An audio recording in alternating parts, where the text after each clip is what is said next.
জলবায়ু পরিবর্তনের ঝুঁকির মুখে বাংলাদেশের উপকূলীয় অঞ্চল। এই অঞ্চলের মানুষ এখনই বিরূপ পরিস্থিতির মুখোমুখি। আমার এলাকায় নদী ভাঙন বা সাগর ভাঙন এটা তো বাড়ছেই প্রচুর পরিমাণে। আর এটা বাড়ার কারণে সবচেয়ে বড় সমস্যা দেখা যাচ্ছে এইটা যে সব মানুষ ওই নদী বা সাগরের কাছাকাছি ছিল ওই সব মানুষ হয়েছে ভূমিহীন হয়ে তারা থাকে কোথায়, দেখা যায় যে অন্যের বাড়িতে আশ্রয় নিয়ে থাকতে আছে। তাছাড়া আবার যেটা আমরা অবদার খাস বলি ওইটাই তারা থাকতে আছে, কিন্তু তাদের নির্দিষ্ট কোনো স্থান নাই।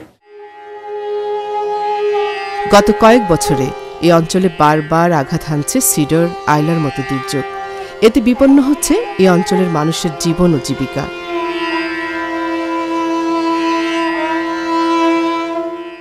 আমার ভাবি বাড়ছিলে কি কথা কয় ও বাবু।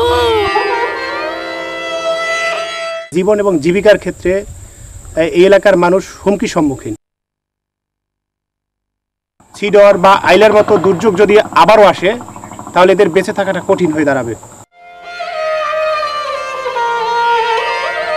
জেলেরা তাদের জীবিকা হারাচ্ছে।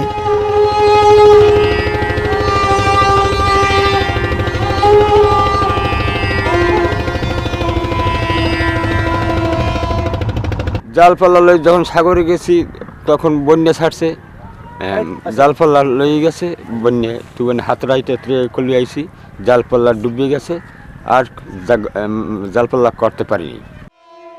কৃষি জমি হয়ে পড়ছে লবণাক্ত, ফসলের উৎপাদন হ্রাস পাচ্ছে দ্রুত।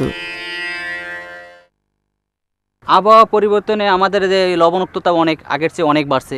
লবণাক্ততা লবণ পানি আসছে আমাদের এলাকায়, যেমন আউশ ধান চাষ হইতে বর্ষার উপরে নির্ভরশীল, তো বর্ষা হয় না এবং ওই লবণাক্ততার পানি উঠে মাটিটা উর্বরতা নষ্ট করে ফেলায়।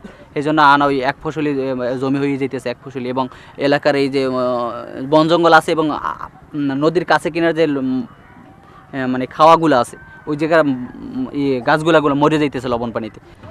এভাবে বিপন্ন হয়ে পড়ছে গোটা উপকূল। এসব মানুষকে বাঁচাতে হবে, তাদের পাশে আমাদের দাঁড়াতে হবে, তাদের কণ্ঠস্বর তুলে ধরতে হবে এখনই।